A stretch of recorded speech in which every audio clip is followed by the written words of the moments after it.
Good day. Bonjour tout le monde. Great to have you guys here joining me today again on the Tetrault Show. I'm Rob Tetrault from robtetrault.com, portfolio manager here at Canaccord Genuity Wealth Management and at the Tetrault Wealth Advisory Group. All right, remember, this isn't investment advice. Do not take this as investment advice. We're chatting about investments today. All right, I won't wait any longer. I'm going to bring him in right now. Our guest today for the show, for the Tetrault Show, Vince Guzzo. You guys know him from the Dragon's Den, CEO of cinemasguzzo.com. He's an entrepreneur. He's an investor. He's a great personality. He is recipient of the Queen's Diamond Jubilee Medal. He is knighted by the Order of Merit of the Italian Republic. He's also a member, if I'm not mistaken, the Order of Malta as well. Welcome to the show, Vincenzo. Thank you for taking the time. Thank you for having me. I want to ask you more about the oil question here. You mentioned earlier that you were big into oil. First of all, do you think oil is going to rally today? I believe it closed at 33 and a half or something like that. I'm looking at it here above my screen. Do you think it's going to rally? And two, do you think the federal government is doing enough to support the oil and gas industry, or do you think oil and gas industry should be dead in Western Canada? No, I think I'm a big supporter of the gas industry. I think one of the things that a lot of people don't realize about gas, that it is actually the most efficient form of energy. You know, there was a study with the University of Montreal that nobody wants to talk about, which basically says that 1 liter of gasoline could give you the most efficient, quickest, powerful source of energy than anything else that we have, whether it being electrical or whatever. The other problem is that too many times we associate gas to what we believe to be one of the cleanest forms of energy, which is hydroelectricity. But the problem is we seem to have forgotten how many acres, hundreds of thousands of acres of land we've had to bury underwater to get the hydroelectricity, and how many ecosystems we may have destroyed to get that electricity, which is still fine. I mean, I have no problem with trying to meet the needs of society. The problem is that I think that the way the federal government's right now approaching it is almost an abandonment of the gas and oil industry. I think long term they won't have a choice. I think they will have to help Alberta, and I think they will have to come to a realization, which is stop bringing in U.S. oil, stop bringing in Middle Eastern oil, and use our oil. And I have to believe, ultimately, you have to remember that oil is a non-limitless resource, right? I mean, we don't know how many gallons we have. We don't know but we know that it's going to finish one day. So I can guarantee you that nobody, including the oil companies, have any interest in actually wasting the oil. So everybody's trying to refine it a certain way, and everybody's trying to be more eco-friendly, and everybody's trying to get maximum output for the least amount of oil barrels, right? So ultimately, I think the industry is auto-regulating itself and trying to do its best, trying to innovate and so forth and so forth. But to try and scrap right out the oil industry and affect people's mobility, especially in these times where, you got to keep 2 meters distance from people, public transport seems a little awkward versus using my car. So all of a sudden, now we're at an awkward situation. I'm sure that there's a way to meet both ends of this argument, both people at both ends of this argument, were to actually be a little more reasonable and a little more transparent. I think we'd find a middle ground somewhere that both people could agree with. As for the price of oil, I think I expect the price of oil to be in the next 12 to 18 months at $85. I don't think the Middle East can afford $85. Yeah. I don't think the Middle $85 East can afford to have it lower than $85. I think they're losing way too much money trying to hurt the rest of us by keeping the price low. They're going to have to let that price go back up. And I'm betting on $85. That's my bet. That's like 170% gain from here today. In 18 months? Yeah. That's what Wow. I think is going to happen. You heard it here. Question here from a business owner in Quebec. I run a business in Quebec. Why are the landlords hesitant in applying for the rent subsidy program? Toby, thanks for the question. To be honest, I really don't know. I'll tell you, I own properties.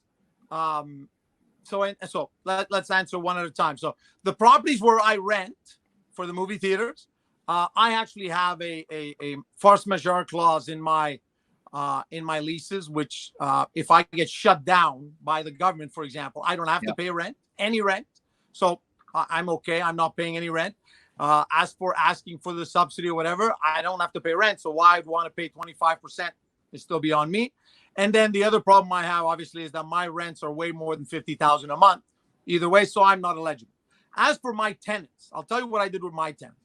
Most of my tenants, I don't suspect I'm going to be asking for the subsidy.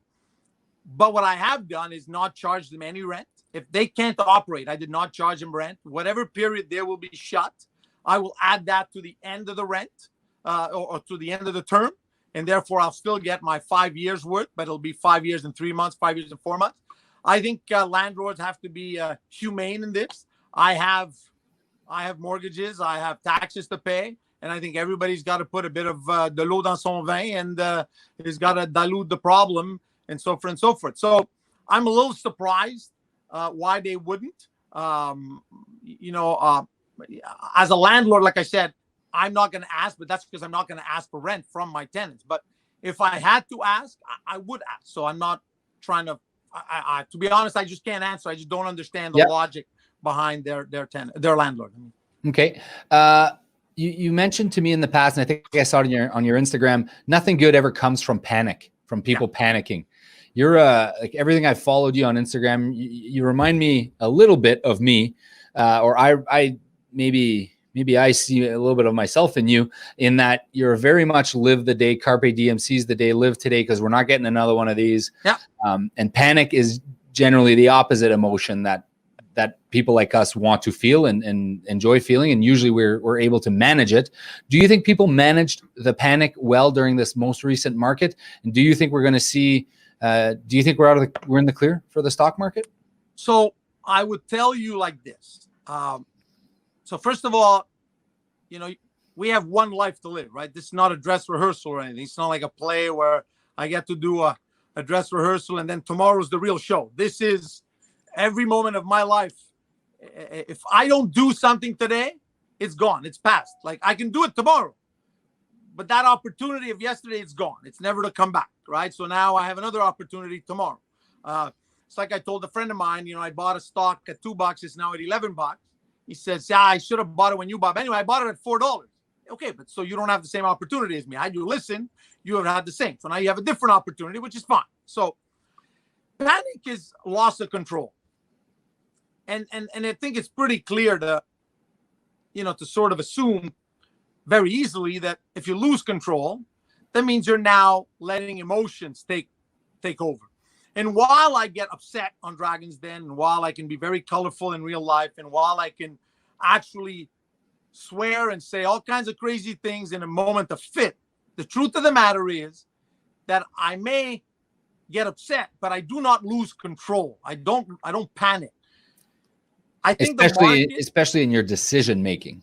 That's right. In the decision process, there might be some, in French, the expression du cinéma there, a bit of acting and the getting angry, and it's, the posturing and saying, oh, I'm walking out on the deal, whatever. But Kevin O'Leary style. Yeah. Well, I mean, Kevin's a little, Kevin's great. And a lot of people try to do a connection between him and I, because Mr. Wonderful, Mr. Sunshine, but him and I are totally different in the sense that, he's a super nice guy. And all of the people who've ever criticized Kevin O'Leary, I've always just liked to say, guys, he made $400 million by himself. Like he's a self-made millionaire. Can't be that dumb. Can't be that bad, right? I mean, it got to be something good in a guy who's made $400 million without necessarily throwing people, without it costing other people's lives or costing, bankruptcies from other people. So, let's be honest. But ultimately, I think what's very important is that a lot of people need to realize that we live in a stressful time. Mental health has become more and more a significant factor in our society, and panic is really anxiety. And unless you can manage your anxiety, you can't be a successful entrepreneur. You've got to take that anxiety, calm it down, and actually make it fuel your innovation, your work, your passion, and not it block you, not make you become depressed over this. Now, are we out of the panic? I got to be honest. I'm still very upset on a regular basis on our public health director here in Quebec. I think he talks way too much. I think he repeats way too much the same, always dire warnings. And I think that, I think we've come to a point where I think we still have a lot of respect for our premier, Mr. Legault, who's been very calm, has been very classy. I don't think a lot of people will tell you publicly this, but I think if you did if you had an election on this, a real election where people had to vote on this, I don't think Arruda would get the favorable points he's getting in these supposed polls they're doing, just because I think that, when you make a mistake, the fact that you admit to your mistake is great. I mean, that means you're a humble person. That means you're human, but it doesn't buy you back credibility.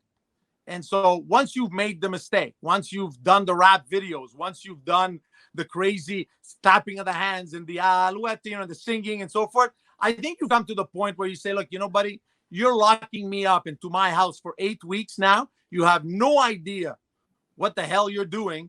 And you're basically using the word science to mean something that it isn't. Because the problem is that while statistics is a science, right, the general public understands the word science as an undisputable truth. And statistics is not an undisputable truth, because you take statistics and, the expression is I can make numbers say whatever I want. Yeah, because I just have to take one different barrier of comparison and it changes all of the result. And that's where the problem is that I think there's a lot of guessing. I think the businessmen who were very concerned at the beginning and may have, said, let's wait and see what happens, are now massively reinvesting in the market, massively reinvesting in brick and mortar businesses, and massively getting ready for what I would say would be a boom of the 2020 plus years. I think we're going to get a 5 to 10 year boom if we handle this properly. I once read online somewhere, Vincenzo, that 75% of statistics are made up on the spot by the guy who's saying the statistic. That's a joke. But it wouldn't surprise me. It wouldn't surprise me that is a fact, right?